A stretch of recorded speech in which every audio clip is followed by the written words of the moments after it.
Did you know that the Beatles started as a skiffle band in Liverpool in 1957? Yes, the world's most influential rock band had humble beginnings. It all began with a teenage John Lennon forming his first band, the Quarrymen, in the heart of Liverpool. The band played a unique style of music known as skiffle, a fusion of jazz, blues, and American folk music, popular in Britain in the late 50s. Now, here's where things get interesting. On a sunny day in July, a mutual friend introduced a 15-year-old Paul McCartney to Lennon at a local church fete where the Quarrymen were performing. McCartney, just as passionate about music, demonstrated his guitar skills by playing Eddie Cochran's 20 Flight Rock. Lennon was impressed, and shortly afterwards, he invited McCartney to join the Quarrymen. This marked the birth of one of the greatest songwriting partnerships in the history of rock music. A year later, in 1958, the Quarrymen welcomed another talented musician into their fold, George Harrison. Harrison, despite being only 14, impressed Lennon and McCartney with his deft guitar skills. The addition of Harrison not only completed the trio that would become the core of the Beatles, but also added a distinct sound that would become part of the band's signature style. The early days were far from glamorous. The band went through a series of name changes, from Johnny and the Moondogs to the Silver Beatles, before finally settling on the Beatles. They faced their share of struggles, playing in dingy clubs for minimal pay, but it was their decision in 1960 to go to Hamburg, Germany, that proved to be a turning point. In Hamburg, they honed their skills, playing lengthy sets, and began to attract a wider audience. And so, the Beatles, as we know them, began to take shape, with John Lennon, Paul McCartney, George Harrison, and later, Ringo Starr. The groundwork was laid, the stage was set, and the Beatles were on the precipice of becoming the most influential band in the history of rock and roll. Have you ever wondered how the Beatles became so famous? In 1961, after honing their craft in the gritty clubs of Hamburg, the Beatles returned to their native Liverpool. The Cavern Club, where they regularly performed, became a hotspot for fans who couldn't get enough of their infectious tunes and charismatic personalities. Around the same time, Brian Epstein, a local record store manager, caught wind of the Beatles' burgeoning popularity. Captivated by their raw talent and potential, Epstein decided to manage the band. His business acumen and unwavering belief in the Beatles proved instrumental in their rise. Epstein introduced the Beatles to George Martin, a record producer at Parlophone. Martin, often referred to as the fifth Beatle, was initially unsure about the band. However, their charm, wit, and musical prowess eventually won him over. He signed them to the label and became their long-term producer. In October 1962, under Martin's guidance, the Beatles released their first single, Love Me Do.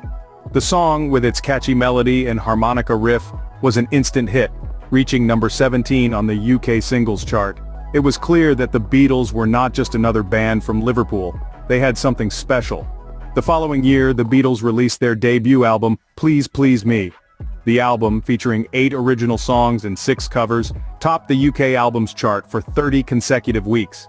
It showcased the Beatles' versatility, their ability to blend different music genres, and their knack for crafting memorable sing-along choruses. With their unique sound and style, the Beatles quickly captured the hearts of millions, not just in the UK but also across the Atlantic. What do you think sparked the Beatlemania that swept across America in the 1960s? Picture this. The year is 1964. And the Beatles, fresh off their skyrocketing success in Britain, are about to make their American debut on The Ed Sullivan Show. Now, The Ed Sullivan Show was no small gig, with approximately 73 million viewers tuning in that night, which was about 34% of the American population at the time. As the Beatles stepped onto the stage, the air was thick with anticipation. And then, they began to play. The audience erupted in screams and applause, and just like that, Beatlemania was born. The Beatles had a sound and style that was unlike anything Americans had seen or heard before. Their music was innovative, their lyrics were meaningful, and their personalities were infectious. Following their debut, the Beatles embarked on a whirlwind American tour, playing in 25 cities in just over a month. Everywhere they went, they were met with throngs of screaming fans, solidifying their place in American pop culture. The impact of the Beatles on American culture cannot be overstated. They challenged traditional norms and ushered in a new era of music, fashion, and social consciousness. Their music resonated with people of all ages, breaking down barriers and bringing people together in a way that had never been seen before.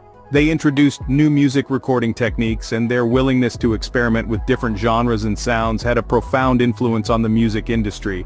Their songs touched on a wide range of topics, from love and relationships to war and peace, reflecting the changing social and political climate of the time.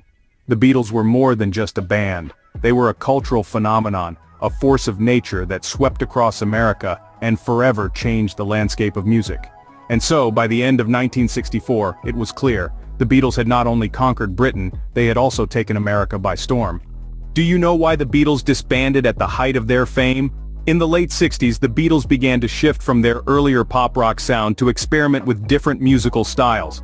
They delved into Indian music, folk, hard rock, and psychedelia, and even dabbled in orchestral arrangements. This evolution in their music was a reflection of their individual growth and their increasing desire to push boundaries. However, the Beatles' later years were also marked by increasing individualism. Each member began to pursue their own interests, and the unity that once defined the group started to wane. John Lennon was drawn to avant-garde art and activism. Paul McCartney took an interest in scoring and orchestration. George Harrison was engrossed in Indian philosophy and music, and Ringo Starr was exploring acting opportunities. This divergence of interest began to create a rift among the members. Then, in 1967, they faced a major blow with the sudden death of their manager, Brian Epstein. Epstein's death left a void in the band's management, and his absence was deeply felt. He had been a guiding force for the Beatles, providing them direction and maintaining unity among the members. His death sent shockwaves through the band and added to the growing tensions. By 1970, the Beatles' unity had further unraveled. The members were fighting over the band's direction, management issues, and artistic control. The camaraderie that once held them together was now replaced with discord and resentment. It was clear that they were no longer the tight-knit group they once were. In April of 1970, Paul McCartney announced his departure from the band, effectively signaling the end of the Beatles. The news sent shockwaves around the world. It was the end of an era. Despite their breakup, the Beatles left an indelible mark on the world of music. Their influence continues to be felt today, and their music remains timeless, touching the hearts of millions around the world. The Beatles may have disbanded, but their legacy lives on. So, what makes the Beatles' legacy so enduring even today? Well, let's dive right into it. The Beatles didn't just make music, they revolutionized it. Their innovative songwriting and recording techniques pushed the boundaries of what was considered possible in the music industry. They were pioneers, experimenting with different genres, instruments, and recording technologies. They introduced concepts like concept albums and music videos long before they became industry standards. And it wasn't just about the music. The Beatles were cultural icons, influencing fashion and youth culture. Their iconic mop-top haircuts and matching suits became a global phenomenon.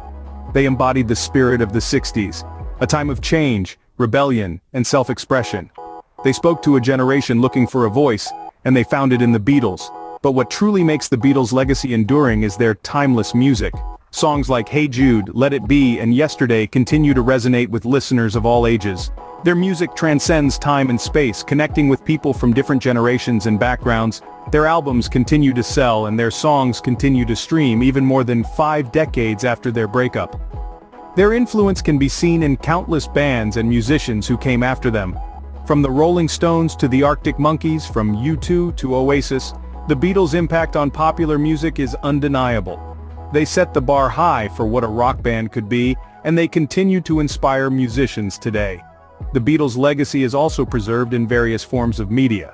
From films and documentaries to books and exhibitions, their story continues to captivate audiences worldwide.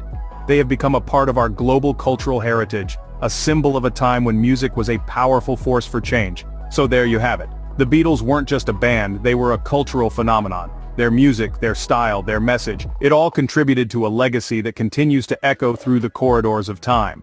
From their humble beginnings to their meteoric rise and eventual breakup, the Beatles' journey is a testament to their timeless appeal and their enduring legacy in the world of music.